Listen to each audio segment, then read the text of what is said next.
They say karma doesn't always arrive on schedule, but when it does, it tends to make a mess. Nick Reiner, Hollywood royalty, privileged son of legendary director Rob Reiner, an accused double murderer, was found dead inside his prison cell. Not just dead, stabbed, brutally, repeatedly. A grotesque echo of the very crime that landed him behind bars in the first place. Before we continue, please hit the like button, subscribe to the channel, and turn on the notification bell for updates. The cause: multiple sharp force injuries. The manner: homicide. The message? Well, that's the part still sending shockwaves through Los Angeles County and beyond. But how did we get here? How did a 32-year-old man, once shielded by wealth, connections, and rehab stints, end up lying in a pool of blood on a prison cot, his body riddled with over a dozen stab wounds and no signs of forced entry? Let's rewind, because nothing about this story is simple. In fact, everything about it. Every chilling detail, every twist, every silence, and every scream is steeped in irony, darkness, and unanswered questions. Because when police first showed up to the $13.5 million Reiner estate that chilly Sunday evening, they didn't expect to walk into a crime scene so gruesome it would haunt even the most seasoned detectives. They didn't expect to find Hollywood's golden couple, Rob and Michelle Reiner, slaughtered in their own home. And they certainly didn't expect to find their son, Nick, calm, blood-spattered, standing barefoot in the hallway with a dazed expression on his face. What happened next felt like something straight out of one of Rob Reiner's movies, except this wasn't scripted, and the ending, it just got darker. Now, weeks later, with Nick's own blood staining the walls of a prison cell, people are asking, did he deserve it? Or was someone trying to silence him before he could speak? Because here's the thing. Nick said something to police the night he was arrested. Just 6 words. And those 6 words have become the backbone of every conspiracy theory, every Reddit thread, every jailhouse rumor. They made me do it. They wouldn't stop. Who is they?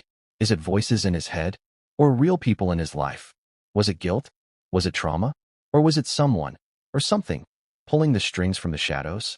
You see, this isn't just about a murder, or even a murder-suicide. This is about legacy. About Hollywood power.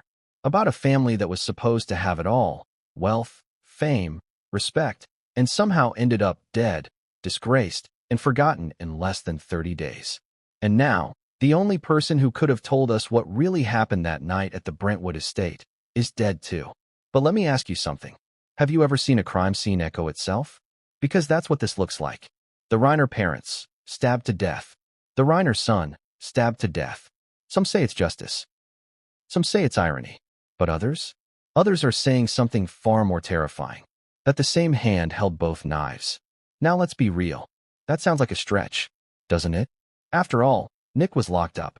Solitary, no visitors, under 24/7 surveillance. So how did he end up with multiple sharp force injuries if no one else was there?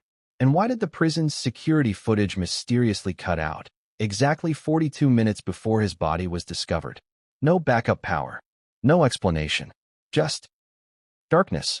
And when the cameras came back online, Nick Reiner was lying face up, eyes wide open, a half-written letter in his hand that simply read, "Forgive me, Romy." That's his sister. The one who found the bodies. The one who allegedly warned the police that a dangerous family member should be a suspect. The one who's gone completely silent since her brother's death.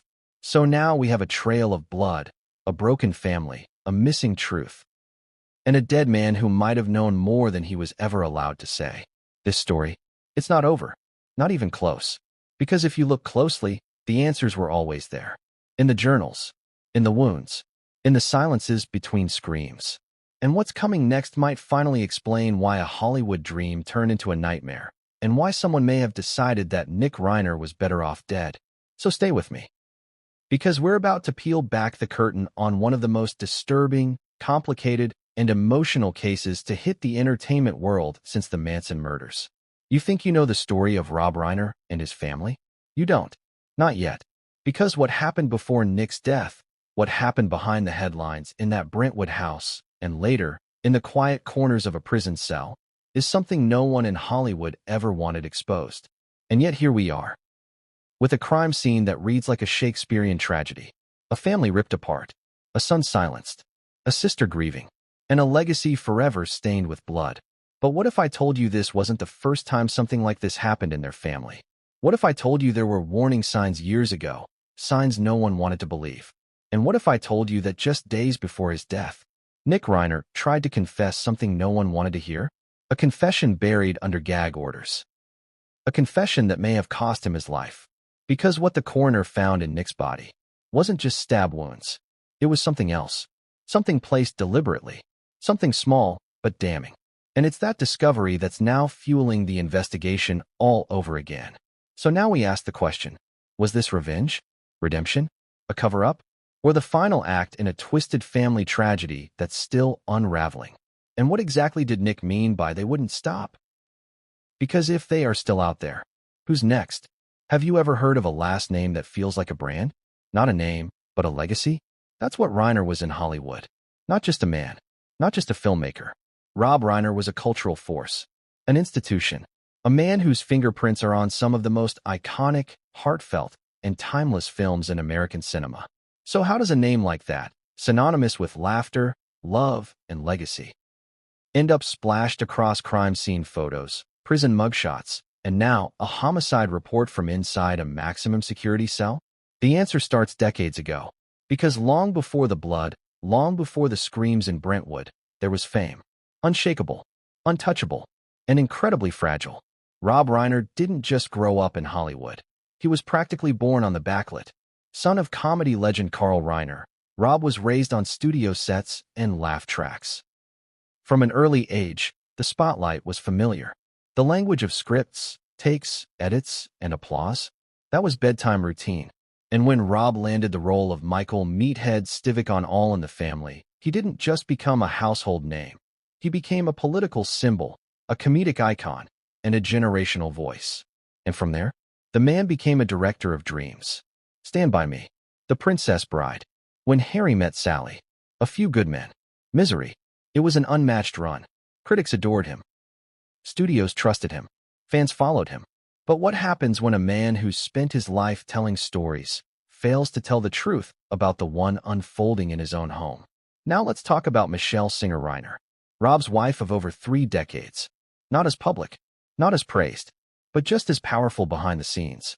A producer, a philanthropist, a mother, and, according to those closest to the family, the emotional heartbeat of the Reiner household. While Rob made magic on set, Michelle kept things stable at home. She protected their children fiercely, especially one, the one who needed it the most. Nick. Nick Reiner was the baby of the family, the sensitive one, the one people always said had a mind like his dad's and a heart like his mom's. But something didn't click. Early reports from childhood friends described Nick as brilliant but volatile, charming, yet self-destructive, sweet until he wasn't. There were tantrums, outbursts, a short fuse, a long history of emotional fragility. But here's the twist. Despite all that, the Reiners protected him. Again, and again, and again. When Nick was caught with weed at 15, it was teenage curiosity. When he crashed his car at 16, an accident. When he got expelled from boarding school, he needed a better fit. Sound familiar? Rich families have their own ways of spinning dysfunction. They call it eccentricity. They say he's just creative. He's misunderstood. And with the Reiner name behind you, doors don't just open, they bow. But let's pause here. Let's ask a real question. What happens to a kid who never hears no? Who never has to suffer the consequences of his own mistakes? What kind of adult does that create? Because by the time Nick hit his 20s, the cracks weren't just showing, they were splintering. Multiple stints in rehab, a near-fatal overdose in 2016, an arrest that was buried quietly behind settlements and sealed records. And still, the family rallied. Michelle reportedly told a friend, "He's going to get better. He just needs time. We all heal in different ways." But healing only happens when there's truth. And truth, in the Reiner house, was slippery. Behind closed doors, Nick's behavior was spiraling. Staffers at the Brentwood estate reported late-night screaming matches between him and his father. Broken glass, holes in the walls. One maid allegedly quit on the spot after seeing Nick throw a plate at his mother during a dinner argument. And yet, no police reports, no charges, no intervention. Why? Because when your last name is Reiner, silence is golden. And secrets are sacred. But secrets, as we now know, don't stay buried forever. Now here's something no one talks about: Nick's attempt at redemption. In 2015, after one of his longer stints in rehab, he co-wrote a semi-autobiographical film titled Being Charlie, about a troubled teen navigating addiction, family dysfunction, and the struggle for self-worth. It was supposed to be his comeback, his apology, his transformation. Rob Reiner directed it. Nick wrote it. Critics called it honest and raw, but those closest to the production said it was anything but. One crew member leaked a memo describing the set as tense, chaotic, and emotionally manipulative. Nick allegedly had several breakdowns. Production was delayed. His sobriety didn't last. And after the film flopped, he disappeared. For years, Nick lived quietly in the guest house of his parents' estate. Or so it seemed. Neighbors saw him pacing outside at night. Others heard screaming. Some saw him digging in the backyard late at night. One Uber driver claimed Nick rambled about cleansing rituals and sacrifices during a ride to a pharmacy. Another said he refused to speak at all, just stared. So again, we ask, why was he still there? Why did Rob and Michelle let him stay? Was it guilt? Was it love? Or was it fear? Let's revisit something chilling. An old quote from an interview Rob Reiner gave in 2020. Family is everything, but sometimes what you love the most can also destroy you the fastest. At the time, no one thought much of it. Now, it reads like a prophecy, because just a few years later, that same family would lie butchered in their own home. And now, Nick Reiner, their youngest son, the man accused of stabbing them to death, is himself dead. Found in his cell, multiple stab wounds, classified as homicide. Is it a tragic end? A twisted loop of poetic justice? Or the final act of a much larger, much darker play? Because let's not forget, this wasn't just a troubled man. This was the son of Rob Reiner, the heir to a Hollywood dynasty. And maybe that's what makes this entire story even more difficult to grasp. Because we've seen scandals. We've seen crimes. We've seen celebrity meltdowns. But this is legacy warfare. This is a man born in the Hollywood Hills, dying on a cold prison floor, bleeding out from the very thing he once wielded himself. And what came next would make even the most cynical, most jaded journalists stop and say, wait, are you serious? Because when police finally opened Nick's private study after his death, they didn't just find notebooks and family photos. They found a name no one expected, a name tied to something even the Reiner family never saw coming. But what came next would change everything, and no one saw it coming. Have you ever walked past a house so perfect it feels like a movie set? Clean white stucco walls, black iron gates, lush hedges trimmed with military precision, balconies that overlook silence, a pool that reflects the stars like they belong to you. That's what the Reiner estate looked like, at least from the outside. $13.5 million. Brentwood. The kind of neighborhood where secrets stay hidden behind tennis courts and tinted windows, where celebrity status is matched only by the silence of neighbors who know everything and say nothing. But on the night of Sunday, December 14th, that silence shattered. And what officers found behind the black gates of 147 Maplewood Drive was nothing short of cinematic horror. It started at 7:06 p.m., a 911 call from inside the home. The voice? Female. Shaking. Gasping. Identified later as Romy Reiner. 27 years old, the only daughter of Rob and Michelle Reiner. Her words were blurred by panic, but clear enough to trigger the response of 4 patrol units. They're dead. There's blood everywhere. My brother's here.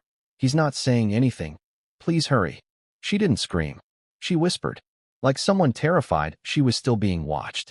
When officers arrived less than 6 minutes later, what they walked into wasn't just a crime scene. It was a message. The main house was eerily quiet. No signs of forced entry. No broken windows. No struggle. But inside, Rob Reiner lay slumped in the corner of the library, eyes wide, a single deep stab wound to the chest. Michelle was on the kitchen floor, covered in blood, with multiple wounds to the abdomen. The room smelled like copper. The lights were still on. Dinner was half prepped on the stove. Nothing had been stolen. Nothing moved. No broken glass. No bloody footprints. Just death. Clean. Silent. Intentional. And standing in the hallway, barefoot, wearing a stained gray t-shirt and shaking ever so slightly, was Nick. Here's where it gets stranger. Nick wasn't running. He wasn't hiding. He didn't even resist. When officers approached, guns drawn, shouting commands, he didn't flinch. He just looked up and said, "They made me do it." They wouldn't stop. 6 words. And not 1 ounce of emotion. Was he high? Was he psychotic? Was he possessed? The responding officer described him as blank. Like he wasn't even there. But the crime scene? That was anything but blank. Let's start with Rob. The autopsy would later confirm a single, lethal wound, 4.6 inches deep, piercing the heart. Clean. Quick. Efficient. But Michelle? She suffered 9 separate stab wounds, mostly around the abdomen and chest. 2 of them had penetrated the lungs. 1 clipped her liver, meaning she suffered. She tried to fight. There were bruises on her forearms, defensive wounds on her palms. She saw her killer. And unless you believe in masked intruders or ghosts, the only person in that house that night was her son, Nick. But remember, this wasn't just any house. This was the Reiner residence. Every hallway had motion sensors. Every window had smart locks. Every inch of that place had surveillance. Except, on the night of the murder, the cameras were off. Not damaged. Not hacked. Just turned off. Footage from earlier that day shows Michelle unlocking the system manually around 5:14 p.m. No one knows why. The last recorded image? Her hugging Nick in the driveway. She smiles. He doesn't. And then? Nothing. So what happened between 5:14 p.m. and 7:06 p.m.? That's the hour police are still trying to reconstruct. But one thing is clear. The murders were personal. Not a robbery. Not a random attack. This was intimate. Emotional. Explosive. Investigators believe Rob was attacked first. He had a drink in his hand. Never saw it coming. Michelle was likely in the kitchen. She heard the thud. She ran. And what she walked in on? Her husband, lifeless. Her son, holding a knife. And she screamed. The knife used? A Japanese chef's knife from the Reiner's own kitchen. Nick didn't bring a weapon. He used theirs. Now let's talk about Romy. She wasn't home during the attack. She'd been staying at a friend's loft downtown for the weekend. But something made her come back that evening, unannounced. Some say she'd gotten a weird text from her mother. Others claim she'd been tracking Nick's behavior for weeks and was already on edge. Either way, she arrived at 6:59 p.m. What she saw was unforgettable. Blood trails in the hallway, her father's lifeless body in the library, and her brother sitting in the middle of the living room rug, rocking slowly, humming something. She called 911 from the hallway, crouched behind a sofa. Never approached him. Didn't dare. Because according to her later statement, the look in his eyes wasn't Nick. It was something else. I don't know how to explain it. It was like he was proud. Let that settle for a moment. Proud. What does it take to make someone proud of killing their parents? What had been brewing in that house for so long that it finally snapped into violence? Let's rewind a bit further. Neighbors report seeing emergency service vehicles at the Reiner home 3 separate times in the last 6 months. Each time, the story was the same. Nick had a panic attack. Nick had a fall. Nick got food poisoning. But now, with hindsight, people are asking if those visits were cover-ups. Were Rob and Michelle hiding something? Was Nick showing signs of violent intent? One family friend said Michelle had told her weeks earlier, "We're walking on eggshells. Every time he's calm, it feels like borrowed time. So why not kick him out? Why not cut him off? Why not report him?" That's the million-dollar question. And the answer seems to be the most tragic one of all. They loved him. Even when it got bad. Even when it got dangerous. They were still holding on to hope. Hope that he'd recover. Hope that he'd change. Hope that they could protect him from the world and from himself. But in trying to protect him, they may have doomed themselves. Because Nick wasn't just unstable. He was spiraling. And he was starting to believe something no one could reason with. You see, just 2 days before the murders, Nick had made a journal entry. It wasn't discovered until later, hidden in the bottom drawer of a cabinet in the guest house. The entry read, "There is rot in the house. They won't listen. They never did. If I can't fix it, I'll burn it down." At first glance, it reads like poetry. But after the murders? It sounds like a manifesto. Detectives believe this wasn't a moment of rage. It was premeditated. Not weeks in advance. Maybe not even days. But enough time to plot, to wait for Romy to leave, to isolate his parents. and strike. Which leads us to the final, chilling detail of that night. When Nick was taken into custody, the officers found something tucked into his waistband. A folded piece of paper. On it, one word: cleanse. No explanation. No context. Just that single word. It was written in his own handwriting. Backwards. Like he'd stared at it in the mirror before the attack. Police haven't released any further details on what it means. But those who knew Nick say he'd used that word often in his darker moods. I need to cleanse the energy. This family needs cleansing. They poisoned me. It's time to cleanse it out. Was this religious mania? Mental illness? Or something darker? Something ritualistic? Something passed down? Because as disturbing as the murders were, what investigators would find next would suggest this wasn't just about anger. This was about legacy, about symbolism, about something hidden deep within the Reiner bloodline. And when detectives searched the guest house the next morning, what they discovered would shake even the most seasoned cop. Have you ever heard a whisper so unsettling it felt louder than a scream? That's exactly what happened when Nick Reiner muttered those 6 words. They made me do it. They wouldn't stop. He didn't shout them. He didn't cry. He didn't even blink when he said it. Just a whisper, barely audible above the hum of chaos in the Reiner household. But those 6 words changed everything. Because suddenly, this wasn't just about murder. It was about motive. And the motive, if Nick was to be believed, didn't come from hate, but from something much stranger. Something inside him. Or something around him. Let's back up. When detectives heard Nick's words, they didn't know what to think. Was it a confession? A warning? A delusion? They had a double homicide. They had a suspect covered in blood. They had a weapon from the kitchen with his fingerprints. But what they didn't have was a reason. Until Nick spoke again, this time at the station. And what he said there, that's when things got eerie. The audio from Nick's initial police interview hasn't been officially released. But insiders claim one chilling moment has already leaked. And it's spreading like wildfire in certain circles. According to the transcript, during the interview, the detective leaned forward and asked, "Nick, did you kill your parents?" Nick paused. And then, with a calm voice and a half-smile, he said, "They've been dead a long time." The detective replied, "What do you mean?" "They were alive 2 hours ago." Nick looked up and said, "No, not really. They died when they stopped listening. This was just the funeral." What do you even do with a statement like that? Is it a metaphor? Madness? Or something far more chilling? A belief that whatever they were had already taken his parents away? Now let's be clear. Nick Reiner had a documented history of mental illness. Bipolar disorder, substance-induced psychosis, borderline personality disorder traits. His records, some of which were leaked anonymously after his arrest, paint the picture of a young man in turmoil for years. But even so, his words weren't entirely incoherent. In fact, they were disturbingly poetic, almost rehearsed. That's what threw detectives off. They weren't ramblings. They were messages, which led investigators to search for patterns.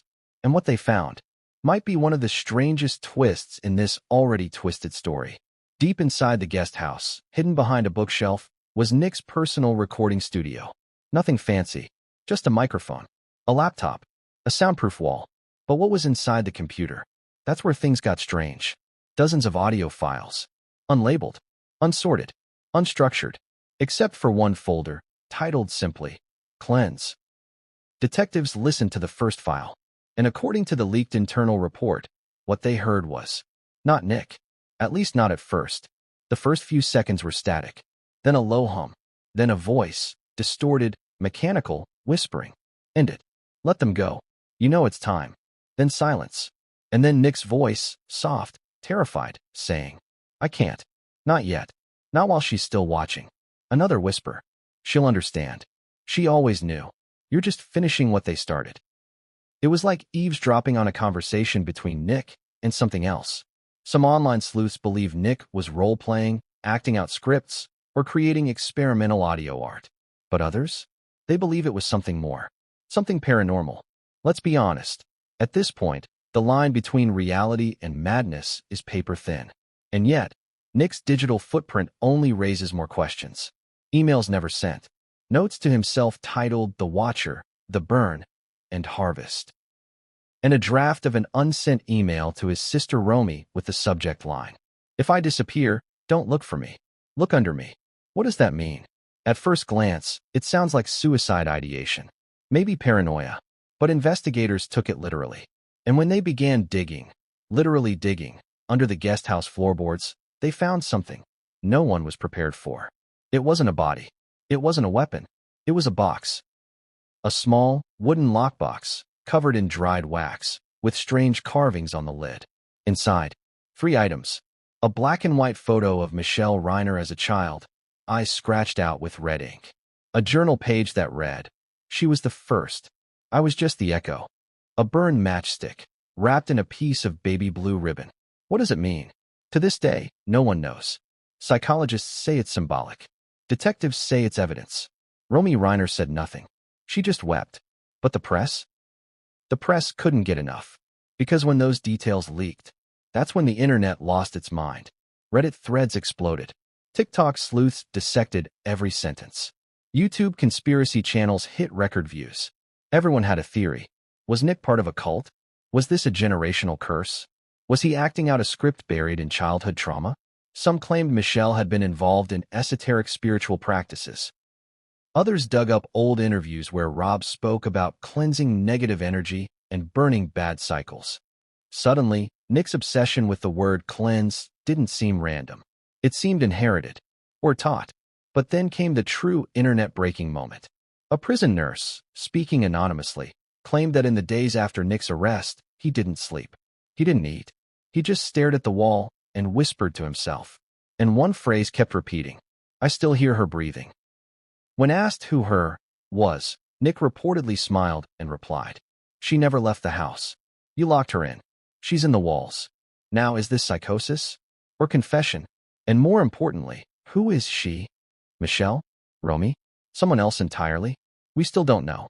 But what came next only deepened the mystery. 3 nights after the murder, a short audio clip appeared on a dark web forum. It was allegedly pulled from Nick's computer, one of the files titled wake_3m_final.wave. The voice in the recording? Recognized as Michelle Reiner's. The content? She's heard saying, "Nick, you have to stop. You're scaring us. This isn't the way." Then Nick's voice, calm, low, emotionless. "It's always been the way. You just didn't want to see it." Then static. Then a loud bang. Audio ends. Was this real? Experts are divided. Some claim it's fabricated, AI-generated, spliced from interviews. But others point to metadata from the leaked file, showing timestamps just 2 days before the murders. If authentic, it means Michelle knew something was wrong. It means she tried to stop it. And it means Nick was far more lucid and far more dangerous than anyone realized. But here's the kicker. The whisper, those original 6 words, they made me do it. They wouldn't stop. That whisper wasn't isolated, because after Nick's death in prison, another inmate came forward. Said he heard Nick whispering the same phrase in his sleep. Over and over and over. Even stranger, he claimed Nick would sometimes pause and whisper a different sentence. She said the fire would end it. Fire? Nothing in the house was burned. No arson. No flames. But then, investigators remembered something odd from the night of the murder. The fireplace in the guest house was on. In December. In Los Angeles. Nothing strange about that, until you consider this. It hadn't been cold that night. In fact, the thermostat was set to 74 degrees Fahrenheit. So why light a fire? What was Nick trying to destroy? Or who? The more we dig, the more twisted it gets. Because this whisper? It wasn't just a moment of madness. It was a breadcrumb. A clue in a story that's still unraveling. And when the autopsy came back after Nick's death, it revealed one final, chilling detail. Something found tucked inside the waistband of his prison uniform. Something so disturbing. The coroner had to take a break mid-examination. But we'll get to that. Because before we open that envelope, we have to ask one more question. Was Nick Reiner insane or initiated?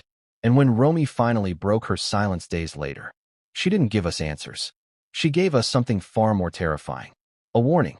Before we go any further, let's pause, because this chapter marks a shift. What you're about to hear is part of a fictionalized true crime narrative, a dramatized reconstruction inspired by public fascination with celebrity tragedies. Names, scenes, recordings, and events are presented as storytelling, not verified fact. This matters, because the power of this chapter isn't in what's provable, but in what it makes us question. Now, with that said, let me ask you something. What if the scariest thing about that night wasn't the knife? What if it was the voices? Because when investigators finally turned their attention to the guest house, the place Nick had been living, hiding, unraveling, they expected to find chaos. What they found instead was order. Too much order. The guest house sat about 30 yards from the main house, separated by hedges and a stone walkway. From the outside, it looked harmless, minimalist, clean, almost sterile. No broken windows, no overturned furniture, no blood, but the air inside felt wrong. Detectives would later describe it as pressurized, like the walls themselves were holding their breath. And then there was the silence. Not peaceful silence, the kind that buzzes. The first thing they noticed was the soundproofing. Foam panels lined one entire wall of the living area. Not professional studio grade, but close. Enough to muffle screams. Enough to keep conversations from traveling. Why would someone living alone need that? Then they found the equipment. A laptop. A condenser microphone. A compact audio interface. Nothing illegal. Nothing exotic. But the way it was arranged told a story. The mic wasn't positioned for music. It was angled toward a chair in the center of the room. A single chair. No desk. Just a chair. Like an interrogation setup. Or a confessional. Now here's where the title of this chapter earns its name. When investigators opened the laptop, they didn't find one or two recordings. They found hundreds. Short clips. Long monologues. Fragments. Whispers. Arguments. Some were Nick talking to himself. Others sounded like conversations. But not in the way you'd expect. Let's talk about the first file they played. Timestamped. 2:43 a.m. 3 nights before the murders. At first, it's just breathing. Slow. Uneven. Close to the mic. Then Nick's voice. I can't sleep. You said it would stop. A pause. Then another voice. Lower. Calmer. Almost soothing. You're doing well. This part is always the hardest. Nick responds, sharper now. No. You said once I understood, it would be quiet. Another pause. The voice replies. It is quiet. You're just afraid of what quiet sounds like. Silence. Then Nick whispers. Don't wake them. Audio cuts. Let that sink in. Who is them? And more importantly, who is answering him? Now, skeptics were quick to jump in. They said it was roleplay. Audio art. A man with mental illness creating characters. That's a fair argument. Until you listen to the patterns. Because the voice responding to Nick? It never changes. Not in pitch. Not in cadence. Not in rhythm. Across dozens of recordings, it's the same voice. And it never overlaps with Nick's speech. As if it's waiting its turn. One detective reportedly joked, nervously. Sounds like he was recording phone calls with God. No one laughed. Because as they kept listening, the tone shifted. The conversations got darker. Another file. Timestamped. 11:17 p.m. 2 nights before the murders. Nick sounds agitated. They're watching me again. They think I don't see it. The voice responds. They watch because they're afraid. You're stronger now. Nick, I don't want to hurt them. Voice, you won't. You'll free them. Nick, that's what you said last time. Long silence. Voice, finally. And it worked. Last time? What last time? Investigators froze the playback. Because this wasn't just disturbed self-talk anymore. This was narrative. Continuity. History. Here's where things get even more unsettling. The recordings weren't made randomly. They followed a schedule. Almost every night, between 2 a.m. and 4 a.m., Nick recorded. Always alone. Always in the same chair. Always addressing the same unseen presence. And sometimes, very rarely, you could hear something else. A sound beneath the voices. Like movement. A creak.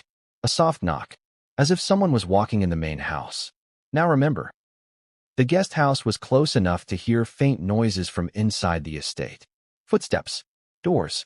Pipes. So maybe that's all it was. Maybe. But then there was the file that changed everything. File name, don't play this for her. It's the longest recording. 23 minutes. Nick starts calm. Almost peaceful. I think I'm ready. The voice replies, gentle. I know. Nick, will it hurt? Voice, only for a moment. Nick, and after? Voice, after, there will be quiet. The kind you've been asking for. Nick exhales. Then he says something that made every person in that room stop breathing. But what about Romy? Silence. Longer than before. Then the voice answers. She already knows. That line hit investigators hard, because Romy had told them something during her statement, something that hadn't been released to the public. She'd said that for weeks before the murders, she felt like she was being watched in the house.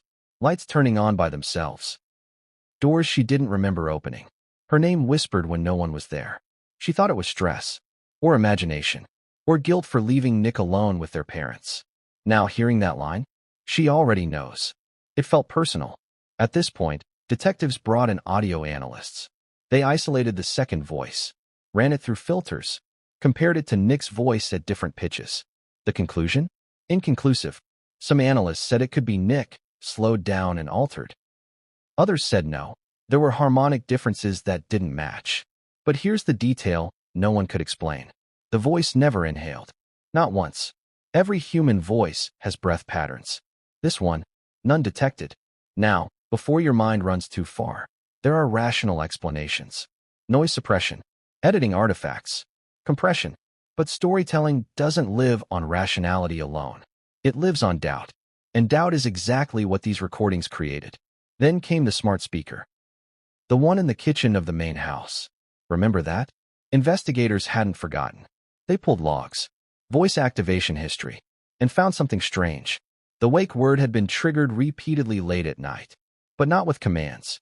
Just talking, fragments, whispers, too quiet to transcribe fully, except for one phrase that appeared 3 times. Are you ready now? And the response? Almost. Now think about this. Nick is in the guest house. The smart speaker is in the main house. 2 separate locations, 2 separate devices. Yet the language matches. The timing overlaps. And the tone? Identical. Coincidence? Or coordination? At this point, the theory that Nick was completely alone in his delusions started to crack. Because delusions don't usually synchronize across devices, across rooms, across spaces, unless someone wanted them to. Let's talk about Michelle for a moment, because several recordings mention her indirectly. She's resisting. She's still holding on. She thinks love will stop it. And then, in one chilling clip, Nick says, almost pleading, "She's my mother." The voice replies, "She was." Now tell me, how does a man live in the same property as his parents, hear a voice telling him they're already gone, and not collapse under the weight of it? Unless he believed it. Unless, in his mind, the murders weren't an ending. They were a continuation. Which brings us back to that night. Because when Romy arrived at the house, she said she heard something before she saw anything. A low humming, coming from the guest house. Not music, not singing, just a single note. Sustained. She told police she thought it was Nick calming himself down. But now, knowing what we know, that sound takes on a different meaning. The voices in the guest house weren't just recordings. They were rehearsals, preparations, conversations leading toward a conclusion. And when that conclusion finally came, Nick didn't scream. He didn't run. He didn't hide. He whispered, "They made me do it." And if those voices were real to him, whether born of illness, imagination, or something darker, then from his perspective, he wasn't a murderer. He was a messenger. But here's the final twist of this chapter. Because after Nick's death in prison, investigators returned to the guest house one last time. They powered up the laptop, just to confirm everything had been cataloged. And when the screen lit up, a new file appeared, time-stamped after Nick's death. File name: quiet, no audio, just static, and a single line of text in the metadata. You did well. Now ask yourself, who was still listening? And what did they want Nick to do next if he'd lived long enough to hear it? Because in the next chapter, we're going to talk about the one person who may have understood all of this before anyone else. The one person who tried to warn them. The one person who lived in that house and left alive. Romy. And what she told police may be the most disturbing part of this entire story. But what came next would change everything, and no one saw it coming. Let me ask you something uncomfortable. If you knew something terrible was coming, if you felt it in your bones, how long would you stay silent before you try to stop it? And what if the people you loved most refused to believe you? Because Romy Reiner didn't just walk into a crime scene that night. She walked into a nightmare she says had been stalking her for months. Romy didn't want to talk at first. Not to the press. Not to the public. Barely even to the police. When detectives sat across from her in the interview room, she didn't cry. She didn't rage. She didn't ask questions. She just stared at the table. And when the detective finally said, "Romy, we need to understand what was happening in that house," she replied with 6 words that sent a chill through the room. "I thought I was losing my mind." That was how her confession began. Not with accusations. Not with blame. With doubt. Romy told investigators that weeks before the murders, the house began to feel wrong. Not haunted. Not cursed. Just wrong. The air felt heavy. Rooms felt crowded even when they were empty. And silence didn't feel quiet. It felt intentional. She described it like this. Have you ever walked into a room and felt like you interrupted a conversation that stopped when you arrived? That's how she said the house felt. Every day. At first, she blamed stress. Her family had been under pressure for years. Nick's instability, constant tension between him and their parents, the unspoken agreement to pretend everything was fine. But then the small things started. Her bedroom door would be open when she was sure she'd closed it. Lights flicked on in the hallway at night. The guest house lights stayed on until morning. And whenever she asked Nick about it, he'd smile. Not a friendly smile. A knowing one. Romy told police that the first time she truly got scared was 3 weeks before the murders. She was home alone with her mother. Rob and Nick were out. She was in the kitchen when she heard her name. Soft. Clear. Close. Romy. She turned. No one was there. She asked her mother if she'd called her. Michelle looked confused. "I thought you called me," she said. That was the moment Romy realized it wasn't just her. From that day on, Romy started documenting things. Not because she thought something supernatural was happening, but because she was afraid no one would believe her. She kept notes on her phone. Dates. Times. Feelings. Entries like, Nick pacing outside at 3:12 a.m. Guest house lights on again. Mom crying in her room. Won't say why. Dad says we're overreacting. And then, one entry stood out. Dated 10 days before the murders. Nick said, "You'll understand soon. Just don't be here when it happens." At the time, she thought it was emotional manipulation. Now, it sounds like a warning. Romy told detectives she confronted her parents. More than once. She begged them to make Nick leave the property, to force him into inpatient care, to call someone, anyone, who could intervene. But according to her statement, Rob brushed it off. He said Nick was fragile, that pushing him would make it worse. Michelle was quieter. She looked scared, but she kept saying love would bring him back. Romy's voice cracked when she said that, because love didn't bring him back. Love buried them. Here's where Romy's confession takes a darker turn. She told police that Nick didn't just scare her. He tested her. He'd say things he shouldn't know. Things she hadn't told anyone. Like the name of her childhood imaginary friend. Or the song she listened to when she cried alone in her room. Or the nightmare she'd had the night before. How would he know that? She asked detectives. I never told him. Sometimes, he'd tilt his head and say, "You think you're alone in your thoughts?" And then he'd laugh. One night, 5 days before the murders, Romy said she woke up to whispering outside her bedroom door. 2 voices. One she recognized. Nick's. The other? She couldn't place it. She pressed her ear to the door, and she heard Nick say, "She's not ready yet." The other voice replied, "She doesn't need to be." Romy locked her door and didn't sleep until morning. She left the house the next day. That was the last time she slept there. Romy told police she didn't come back because she wanted space. She came back because she felt guilty. Because the house went quiet after she left. Too quiet. Her mother stopped texting. Her father stopped calling. And Nick sent her one final message. Come home tonight. Or don't. Either way, it ends. She didn't understand what that meant. Not until she walked through the door and smelled blood. Now here's the part of Romy's confession that investigators struggled with the most. Because it wasn't about what she saw. It was about what she felt. She told them that when she entered the house, before she saw the bodies, before she saw Nick, she felt relief. Relief that it was finally over. And that terrified her. Does that make me a bad person? She asked. That moment is important. Because it suggests something was building long before that night. Something all of them felt. Something they were trapped inside. Romy also revealed something she hadn't told anyone until that interview. A memory from childhood. Nick was about 10 years old. She was 7. They were playing hide-and-seek in the house. She hid in a closet. Nick found her, but instead of tagging her, he closed the door and held it shut. She screamed. She begged. And through the door, she heard him say, "You can be quiet if you want." You just don't know how yet. Their parents laughed it off later. Kids being kids. But Romy remembered the fear, and she never forgot the words. When detectives asked her if she believed Nick killed their parents, she didn't hesitate. Yes, she said. But then she added, I don't think he thought he was killing them. That stopped the room. What do you mean? The detective asked. Romy swallowed hard. I think he thought he was helping them leave. Leave what? She didn't know.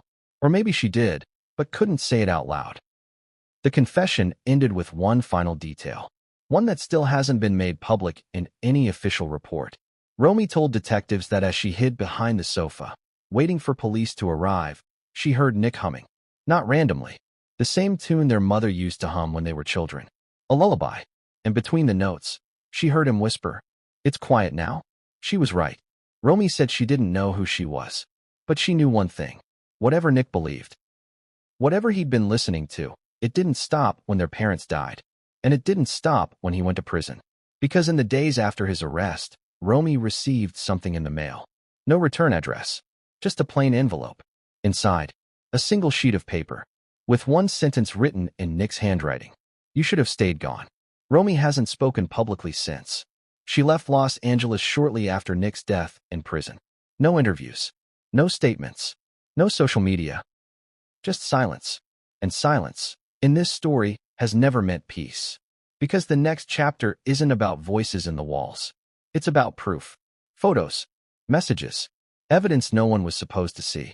And once those surfaced, the story stopped being about madness and started becoming something much more deliberate. But what came next would change everything, and no one saw it coming. It didn't start with a press release. It didn't start with police. It started with a leak. A single post on a private forum, buried between conspiracy threads and anonymous tips, with a title that looked almost harmless. Archive_014, a zip, mirror before it's gone. No explanation. No context. Just a download link. And for the first few hours, almost no one noticed. But once a handful of users opened the file, everything changed. Inside were images. Dozens of them. Some blurry. Some sharp. Some taken in low light. Others unnervingly clear. And every single one of them appeared to have been taken inside the Reiner property.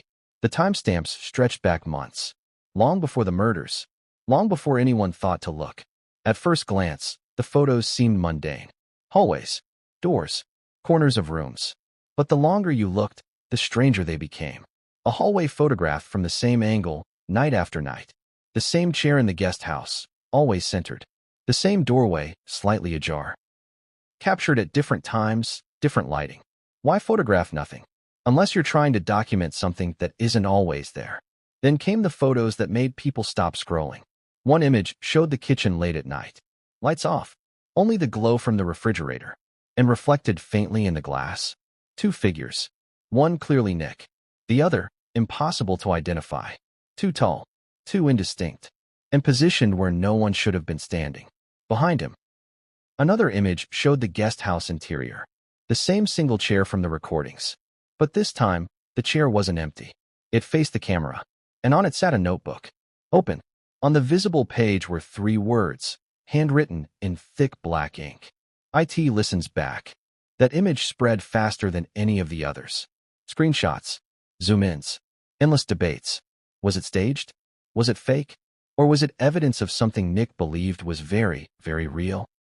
As the archive spread, people began noticing patterns. The photos weren't random. They followed a sequence. Almost like a diary, except instead of words, it used images. Night after night. Room after room. And always the same progression. Empty space. Presence implied. Then disruption. One series showed the living room of the main house. First photo, clean, untouched. Second, cushions slightly shifted. Third, a lamp angled differently. Fourth, a family photo turned face down. No fingerprints. No signs of struggle. Just interference. As if someone wanted to be noticed. Now let's talk about the image that forced moderators to lock entire threads. A photograph taken in the main hallway. You can see framed family portraits lining the wall. Rob, Michelle, Romy, Nick. But in this image, one frame is missing. In its place, a dark rectangle. As if the photo had been removed and something else had been standing there long enough to leave an outline. People argued endlessly about what it meant. Some said it was lighting. Others said it was digital manipulation. But those who had seen the entire archive noticed something chilling. That same rectangle appeared in multiple images, always in different rooms, always at roughly the same height. As attention grew, so did the panic. Because embedded in the metadata of the files were notes. Short phrases. Not captions. Not titles. More like reminders. Not yet. She feels it. Too much noise. Wait for quiet. And then one note that appeared again and again. Almost clean. When journalists caught wind of the archive, most refused to touch it. Too speculative. Too disturbing. Too risky. But one independent reporter, working under a pseudonym, claimed to have verified at least part of the material. He said the camera model matched one purchased by Nick months earlier. He said the timestamps aligned with known dates when Nick was alone on the property. And most unsettling of all, he said some of the photos were taken from angles Nick physically couldn't reach on his own. Too high. Too far back. Unless the camera had been placed and left. Then came the messages. Because the archive wasn't just photos. It contained screenshots of text drafts, notes, unsent messages, fragments of thoughts Nick never shared publicly. One read, "They think I'm documenting decay. I'm not. I'm documenting arrival." Another, "It doesn't like pictures, but it tolerates them." And another, dated just 4 days before the murders. "They won't listen. The house is full now." People began asking a new question. Not what did Nick do, but what did Nick think was happening? Because belief, especially when shared, can be powerful, dangerous, contagious. Then something else surfaced. A photo taken from inside the guest house, aimed toward the main house at night. All the lights are off, except one, the kitchen, and standing in the doorway, Michelle. Her back to the camera. She appears to be talking to someone, but no one else is visible. And the caption attached to that image? "Last warning. Now pause here." Imagine seeing that image after what we know happened. Imagine recognizing your mother in a photo labeled like that. Investigators would later say this image alone convinced them the murders were not impulsive. They were anticipated, expected, maybe even rehearsed. As the archive spread, it didn't just spark fear. It sparked imitation. People started posting their own photos, claiming similar experiences, claiming similar whispers, claiming similar presences. The story escaped the Reiner house and became something bigger. A narrative, a myth. And myths don't care about facts. They care about resonance. Then, just as suddenly as it appeared, the archive vanished. Links dead. Threads locked. Accounts deleted. Within 48 hours, it was gone. Except it wasn't. Because by then, it had already been saved, copied, re-uploaded, and studied. But the most chilling detail didn't come from the images. It came from what was missing. There were no photos dated after the murders. None. As if whatever Nick had been documenting stopped being visible once his parents were gone. Which leads to a terrifying implication. What if the photos weren't documenting madness? What if they were documenting a process? One that had reached its conclusion. And then came the final twist. Weeks after Nick's death in prison, a new image appeared online. From an unknown source. No metadata. No timestamp. Just a photo. It showed the guest house chair. Empty. Facing the camera. And taped to the back of it, a single piece of paper. With 4 words written in black ink. Quiet doesn't last. People debated endlessly whether it was fake. A hoax. A sick joke. But those who'd followed the archive from the beginning noticed something no one else did. The handwriting matched Nick's perfectly. Which raises a question no one wants to answer. If Nick was dead, who was still taking pictures? And why did they want the world to see them now? Because in the next chapter, we're going inside the place that was supposed to silence Nick forever. The prison. The cell. The hours before his death. And what happened there suggests the story didn't end when the doors locked. It may have only changed locations. But what came next would change everything, and no one saw it coming. There's a saying in prison. Time doesn't pass. It watches you. And for Nick Reiner, time watched like a hawk. From the moment he was booked into Los Angeles County Jail, the air around him changed. The whispers followed. The tension sharpened. This wasn't just another high-profile inmate. This was Hollywood blood, a name known in every household. A man accused of murdering 2 of the most beloved names in entertainment. But it wasn't just what Nick had done. It was how he behaved after. Like he wasn't afraid. Like he already knew what was coming. Nick was placed in protective custody immediately. Not for his sake. For theirs. Other inmates didn't like child killers. They didn't like celebrity types. And they really didn't like someone who strolled into jail looking like he had nothing to lose. But here's what no one expected. Nick didn't fight. Didn't cry. Didn't beg. He walked in like a man stepping into a hotel lobby. Eyes forward. Shoulders square. When the intake officer asked if he had any medical conditions, he said one word. Listening. The officer thought he meant hearing. Nick clarified. No. Listening. It's not a condition. It's a burden. That was day 1. And it was just the beginning. Nick was placed in solitary. Cell 4B. Block D. 8 by 10. Concrete floor. Steel bed. One thin mattress. A toilet. A slit of a window with no view. Standard for his risk level. But by day 3, guards started filing incident reports. Nick wasn't sleeping. He wasn't eating. He just sat on the edge of his bed, staring at the door. Sometimes for hours. No books. No exercise. No requests. He said nothing, unless they asked a question. And even then, he answered with riddles. A prison nurse reported the first real event on day 6. She was performing a routine wellness check when Nick looked up and asked, "Do you know what sound a house makes when it exhales?" She thought he was being poetic. Then he said, "It's not wind. It's regret." Later that night, she filed a mental health flag. But the psychologist assigned to his case delayed the consult, claiming Nick was too passive to be a threat.